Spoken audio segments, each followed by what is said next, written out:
Odatlar qanday shakllanadi? 1898-yili psixolog Edvard Sorndek odatlarning qanday shakllanadiganligini, odatlarning bizning ish harakatimizga yetakchilik qiladigan mezonlarni tushunishimizni asos bilan ta'minlaydigan bir tajriba ishlagan.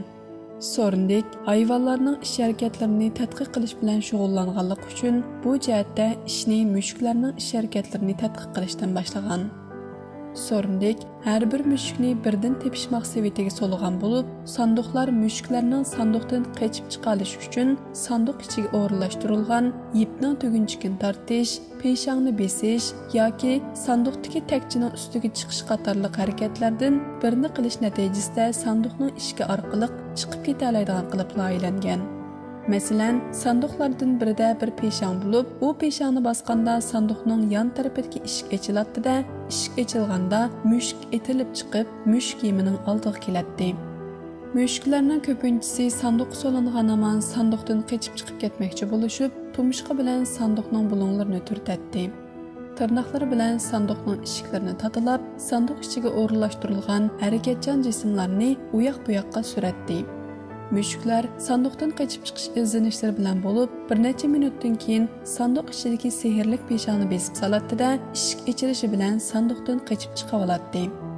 Sorndek har bir mushukning harakatini ko'plagan sinoqlar orqali kuzatdi. Dastlabida mushuklar sanduq ichida qalaymaqon yugurdi. Biroq mushuklar to'satdan peshongni dasab qilib, eshik ochilib ketgandan boshlab, mushuklarning o'g'inish bosqichi boshlandi. Bara-bara har bir mushuk peshongni besish harakatini sanduqdan qochib chiqish va yemaklikka erishish mukofoti bilan munosabatlantirishni o'rgandi.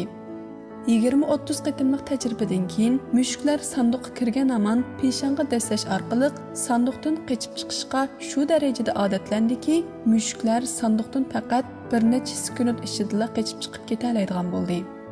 So'zimizga misol ko'rsatib bersak, Sorndek tajriba xotirasiga mundaq xotirladi.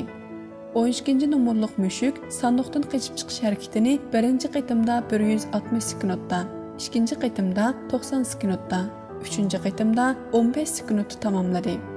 Qolgan qitimlarda 28, 20, 30, 22, 11, 15, 20, 10, 12, 14, 10, 8, 8, 5, 10, 8, 6, 6, 7 sekundda tamomladi. Dastlabki 3 qitimliq sinoqda mushukning sanduqdan o'ttirchi qochib chiqish vaqti 1 soat 5 minut bo'ldi. Oxirgi 3 qitimliq sinoqda bo'lsa, mushukning sanduqdan qochib chiqish vaqti 6 minut 3 sekund bo'ldi. Mushuklar qochib chiqish mashqi jarayonida barg'ancha oz xatolik o'tkazgan holatga kelib, harakatlari barg'ancha tezlashib, barg'ancha avtomatiklashdi. Mushuklar o'xshash xatoliklarni qaytalab sodir qilishning aksicha, masalani udulla hal qila oladigan holga keladi.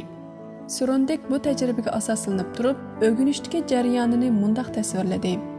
Keltirib chiqargan natijasi kishini rozi qiladigan harakatlar qayta-qayta takrorlanish orqali barliqqa keldi.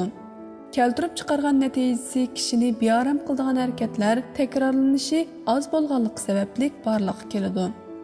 Sorndekning tadqiqotlari bizni hayotimizda odatlarning qanday shakllanadiganligini muloyiz qilish uchun qaltis bir boshlanish nuqtasi bilan ta'minlaydi. Uning tadqiqot natijalari yana odat degan nima? Mingimiz nimishqa odat shakllantirishga kuch sarf qildi degan birlamchi savollarimizni javob bilan ta'minlaydi.